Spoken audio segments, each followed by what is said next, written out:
السلام علیکم ورحمۃ اللہ۔ آج میں آپ کے ساتھ اس ٹھنڈ کے موسم میں جو نسخہ استعمال ہوتا ہے نزلہ زکام اور سینے کے ریشے کے لیے، وہ میں آپ کے ساتھ آج شیئر کرنے جا رہا ہوں، جس میں آپ کو 12 جڑی بوٹیوں کی ضرورت ہوگی۔ پہلے نمبر پر آپ کو ملٹی چاہیے ہوگی، 3 دانے ملٹی لے لیں، تھوڑا سا ڈوڈا لے لیں، ایک غوزہ ڈوڈا کا لے لیں، اور تھوڑی سی گلاب کی پتیاں لے لیں، اور اس کے بعد یہ خاکسیر اس کو کہتے ہیں، تھوڑی سی خاکسیر لے لیں، 4 دانے عناب لے لیں، 3 دانے منقع کا لے لیں،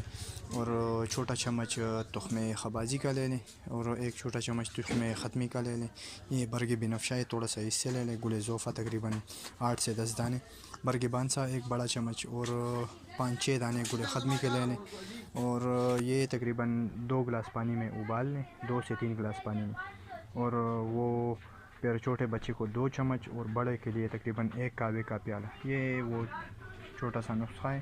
جو آپ کو بنانا ہوگا، اور سردیوں کے موسم